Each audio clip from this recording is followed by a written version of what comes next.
A Deloitte é uma empresa multidisciplinar. Estamos organizados por indústrias e depois dentro de cada indústria temos as diferentes funções. Portanto, em termos de funções, e respondendo-lhe, temos a auditoria, que foi aquela função que nos tornou mais famosos, mas depois a consultoria, mas também temos, digamos, a consultoria fiscal, também temos o aconselhamento em negócios, em transações, portanto, aquilo que nós designamos de Financial Advisory. Também temos uma área de Risk Advisory, portanto, digamos, apoio nas áreas de risco e também aquilo que nós chamamos de outsourcing, que tem não só o assegurar os serviços de contabilidade para algumas empresas, como também outro tipo de serviços conexos.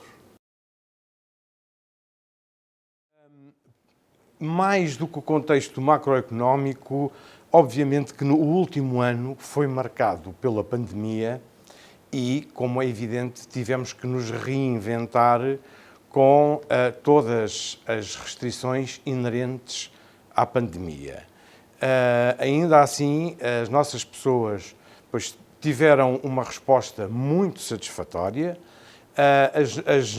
a nossa tecnologia ajudou e, mantendo os distanciamentos e utilizando também o teletrabalho, ainda assim conseguimos continuar a servir os nossos clientes, conseguimos entregar os projetos e, com todos os constrangimentos inerentes, as coisas aconteceram. Obviamente que o nível de eficiência não é o mesmo e, portanto, obviamente que este tema da pandemia teve um impacto significativo naquilo que é a nossa operação, não só em Angola, como no mundo inteiro. Portanto, isto é um tema que não é específico de Angola, é um tema que afetou as organizações no mundo inteiro.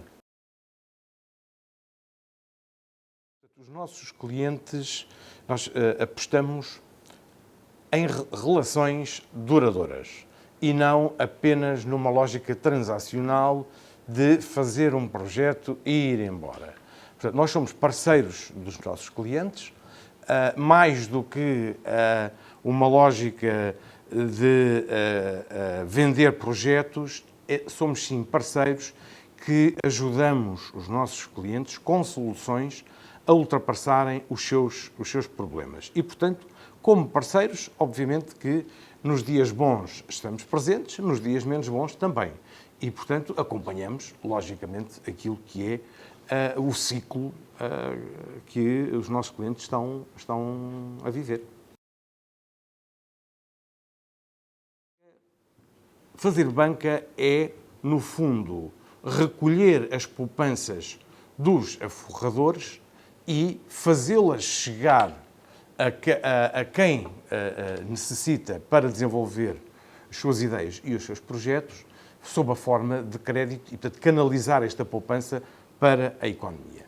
Em todo o mundo, obviamente que a banca é um setor-chave e fundamental. E em Angola, obviamente que também, ainda mais no estádio de crescimento e desenvolvimento que é necessário. Neste estudo, aquilo que fazemos é compilar a informação tornada pública pelos bancos, e aqui eu gostava de referir especificamente que estamos sempre a falar de informação pública e não informação reservada, e aquilo que fazemos é compilamos esta informação de forma a que ela possa ser comparável e que possa dar uma imagem daquilo que é o sistema bancário angolano. Nas últimas edições, este estudo tem tido uma repercussão também a nível internacional que importa assinalar e eu acho que tem sido bastante positivo. A banca deve melhorar o nível de serviço aos clientes, a experiência do cliente. Portanto, a experiência do cliente deve melhorar, porque, de facto, ainda assistimos, quando circulamos pela cidade, a longas filas de espera à porta de cada instituição e, frequentemente, vemos que o nível de serviço não é aquele que as pessoas anseiam e necessitam. Portanto, a banca deve melhorar o seu nível de serviço. Para isso, obviamente, que terá que fazer investimentos em tecnologia, investimentos significativos, mas que não funcionam sem pessoas e sem a capacitação das pessoas. Portanto, estes são os dois grandes desafios que a banca tem que fazer. Por outro lado, a banca está muito circunscrita àquilo que é hoje o casco urbano e temos uma larga fatia da população que não é servida fisicamente por balcões. E, portanto, os bancos vão ter que encontrar formas, e hoje em dia a tecnologia já o permite, de servir estas populações e de chegar a elas também para lhes dar os serviços bancários que necessitam e que têm direito. Em todo o mundo, a dívida pública é sempre atrativo, porque ao ter um nível de risco para o país, dentro do país, controlado, portanto, é mais fácil aplicar em dívida pública do que em crédito. Porque em crédito, necessariamente, os bancos têm que analisar, têm que chegar à conclusão de que, de facto, os projetos são sustentáveis, que vão gerar no futuro fluxos necessários para amortizar o crédito. E isto, de facto, exige uma estrutura que às vezes os bancos têm mais facilidade em investir em dívida pública do que em crédito. Mas não nos podemos esquecer também do seguinte: como eu referi ao início, os bancos estão a aplicar as poupanças de forradores em crédito à economia, seja ele às empresas, aos particulares ou ao Estado, pela via de títulos. É empréstimos ao Estado, só que titulados. E o banco, quando está a aplicar este dinheiro, é dinheiro de depositantes. E, portanto, também tem que ter aqui análises de risco, de facto sustentadas, porque, caso contrário, se os ativos não tiverem a qualidade desejada, pode estar a colocar em causa os depósitos dos clientes. Não é? Os bancos vão ter que repensar um pouco o seu modelo de negócio por forma a estarem mais próximos da economia. É verdade que, historicamente, o modelo de negócio dos bancos tem os balcões em que as pessoas se deslocam ao balcão e as pessoas é que têm que procurar o banco.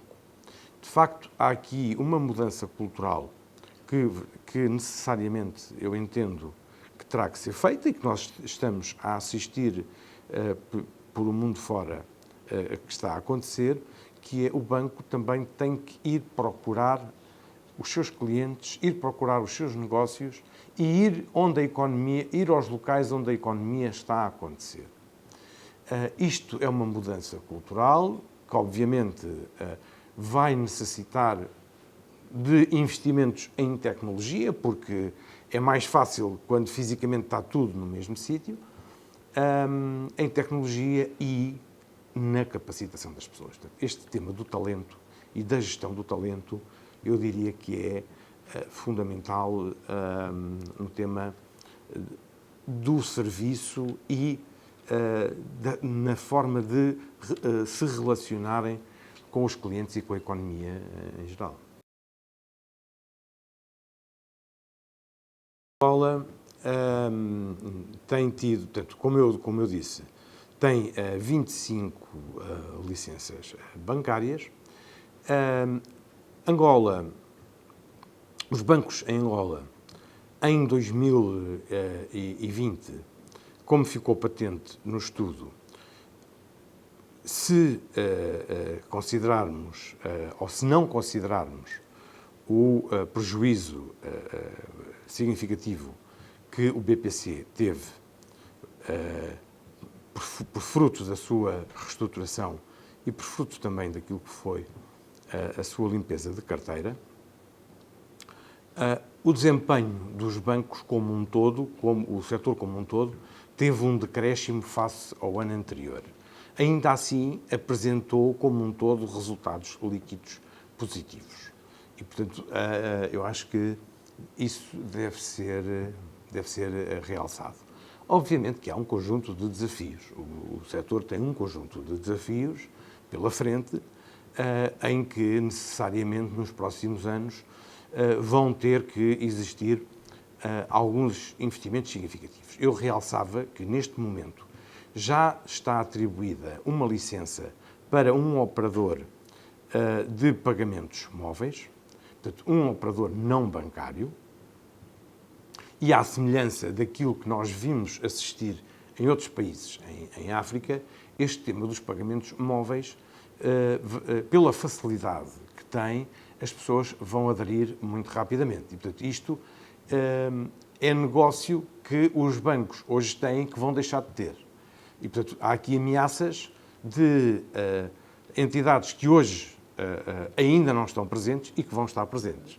E, portanto, isto faz com que os bancos, uma vez mais, vão ter que repensar muito bem o seu negócio e os investimentos que vão ter que fazer, sob pena de ficarem aqui ultrapassados por algumas entidades que hoje não estão presentes e nem sequer são bancos.